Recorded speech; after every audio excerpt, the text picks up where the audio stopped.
Ia melilitkan tali di jarinya dengan terampil. Lalu ia berbohong kepada sipir penjara bahwa ia ingin ke toilet. Meskipun sipir mengizinkannya, ia diminta untuk terus menggoyangkan pohon selama ia di toilet. Walaupun pria itu telah mengikuti permintaan mereka, sipir tetap mengangkat senapannya dan menembak ke arah semak-semak di sampingnya.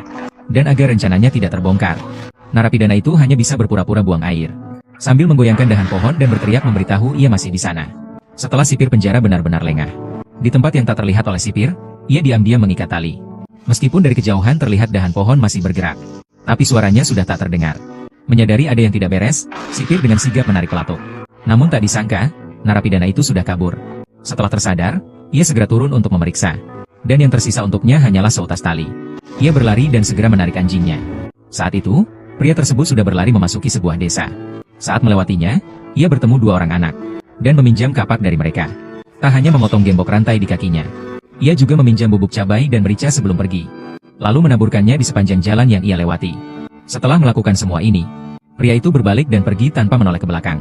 Saat sipir penjara tiba dengan anjing pelacak, indera penciuman mereka yang dibanggakan langsung hilang karena sesuatu yang menyengat. Mereka tidak dapat lagi mengejar arah pelarian narapidana itu.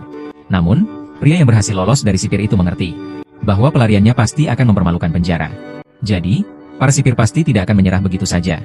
Karena itu, dia tidak boleh lengah. Saat melewati pagar, dia mengulangi trik lamanya. Melompat bolak-balik dari satu sisi ke sisi lainnya, menyebarkan aromanya di sekitar area. Ketika mereka bergegas tiba di lokasi, anjing polisi yang terlatih pun kebingungan. Aroma yang tertinggal membuatnya kehilangan jejak. Dan salah satu anjing polisi, untuk mengejar pria itu. Malah terjebak di pagar kawat. Anjing polisi itu pun akhirnya tak berdaya. Saat akhirnya dibawa kembali ke penjara, anjing polisi itu sudah mati di pelukan sipir. Ia mati karena keracunan bau. Hal ini membuat pawangnya yang sangat menyayangi anjing tersebut sangat terpukul. Tadinya mereka pikir pria itu akan kabur lewat jalur air. Tapi tak disangka, keesokan harinya dia tertangkap kembali. Para narapidana yang sedang bekerja pun tak percaya. Mereka tak menyangka upaya pelariannya kali ini gagal lagi. Ternyata ini bukan percobaan kabur pria itu yang pertama. Untuk mencegahnya kabur lagi, sipir penjara memasangkan satu set borgol tambahan padanya. Namun, meskipun mereka membuat berbagai kesulitan, pria itu kembali berhasil meloloskan diri saat sedang bekerja di luar. Ia lolos tanpa cedera serius. Di hari ia kabur, ia berfoto dengan wanita. Pria yang baru saja kabur itu diapit oleh dua wanita.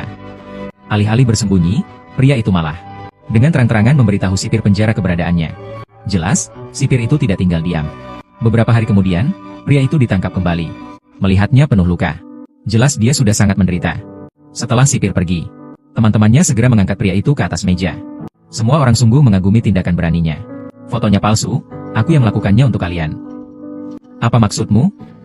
Kami semua sudah melihatnya. Kau menikmati